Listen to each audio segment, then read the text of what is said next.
Programa 16. Temas para comprender el periodo 2. Exponer el uso de nuevas fuentes de energía entre 1850 y 1920. El papel de los bancos y la expansión del crédito durante este periodo.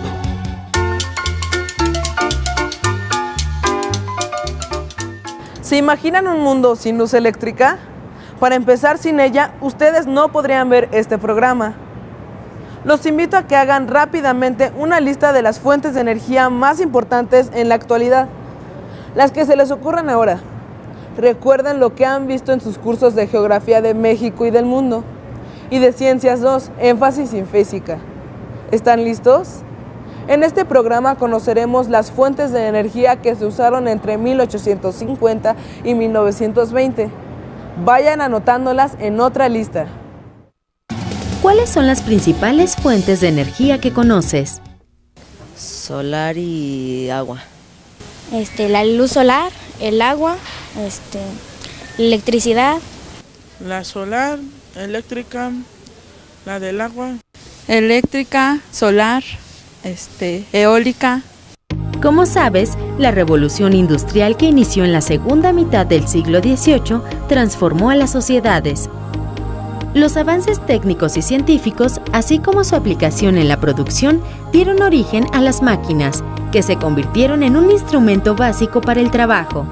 Durante la segunda mitad del siglo XIX, las consecuencias de este proceso fueron evidentes. El uso de máquinas permitió aumentar la producción de las fábricas, pero las máquinas eran costosas. ¿Dónde creen que los empresarios conseguían dinero para sus fábricas? Los bancos se convirtieron en las instituciones que facilitaron el crecimiento de la industria. En un principio, los industriales adquirían capital a través del uso de grandes ahorros familiares o de inversiones de terceros. Sin embargo, pronto esto fue insuficiente. La banca se convirtió en el medio que financiaba las múltiples inversiones de maquinaria.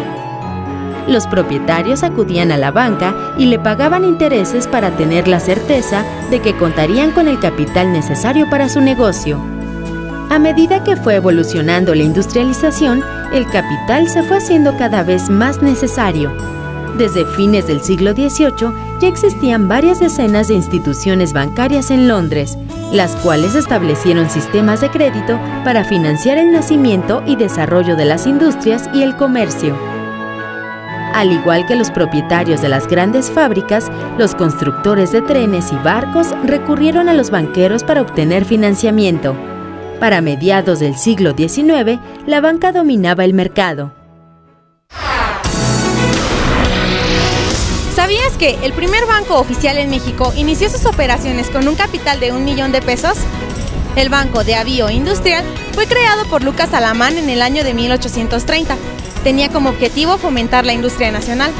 Este banco tuvo como antecedente al Banco de Avío y Minas, creado en el año de 1784, cuya actividad estaba dirigida a financiar a los mineros. Durante la segunda mitad del siglo XIX, en Estados Unidos de América, Alemania y Japón surgió la segunda revolución industrial, caracterizada por la unificación de la ciencia, la técnica y el capital bancario. Por un lado, el otorgamiento de créditos bancarios fue el medio para el crecimiento de grandes y pequeñas industrias. Por otro, el aprovechamiento de nuevas fuentes de energía, combinado con la inversión en maquinaria, permitió el progreso de la economía.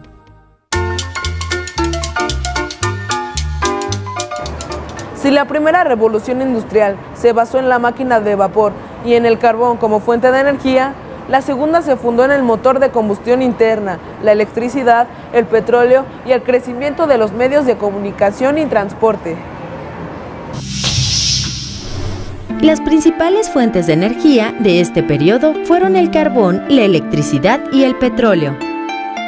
El carbón mineral fue la primera fuente de energía del siglo XIX y era útil para los grandes hornos, así como para hacer funcionar las máquinas de vapor. Sin embargo, desde la primera mitad del siglo, el uso de la electricidad fue creciendo y desplazando al carbón, aunque no en su totalidad. La electricidad era más barata y con mayores aplicaciones. Por ejemplo, las máquinas de vapor eran voluminosas y requerían de grandes espacios. En cambio, la creación de maquinaria que tenía la electricidad como fuerza motriz era más pequeña y se pudo utilizar también en las industrias menores.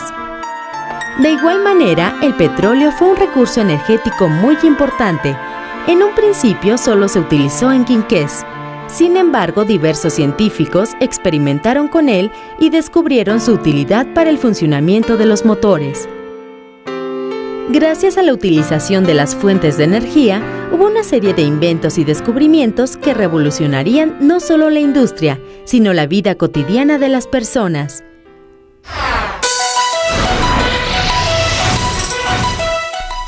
Viajemos en el tiempo.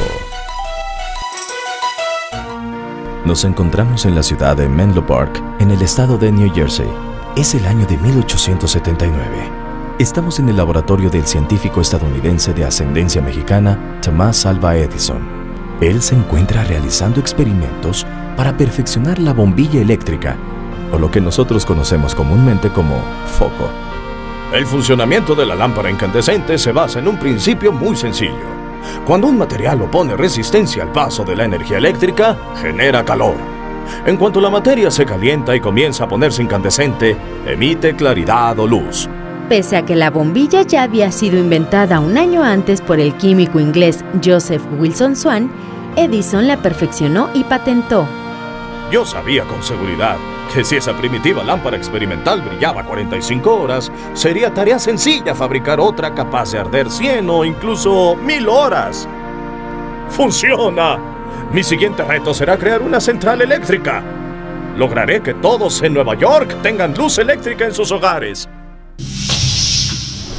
¿Cómo creen que afectó la aplicación de nuevas fuentes de energía, como la electricidad y el petróleo, a la vida diaria de las personas?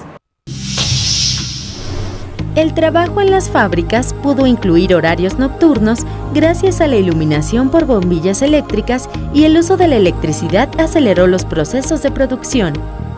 Asimismo, el alumbrado público favoreció la intensificación de la vida nocturna en las ciudades y la paulatina extensión del uso doméstico de la electricidad extendió las horas de actividad de las personas y facilitó la lectura nocturna.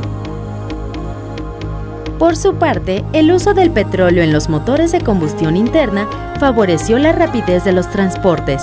Un derivado del petróleo, el asfalto, se usó para impermeabilizar barcos y se comenzó a emplear en la construcción de caminos.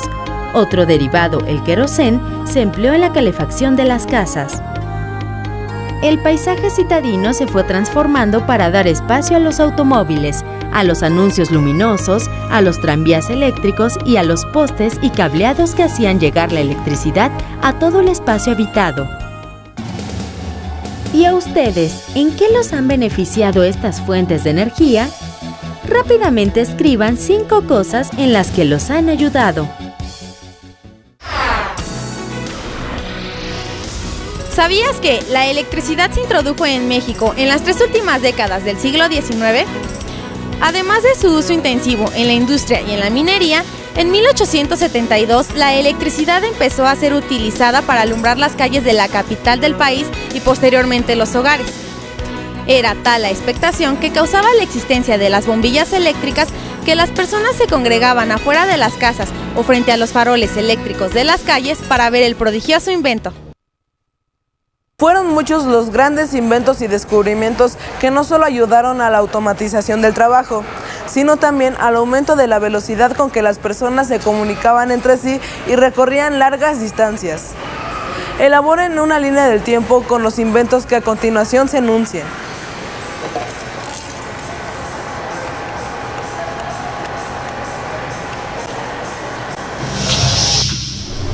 Algunos de los inventos de este periodo fueron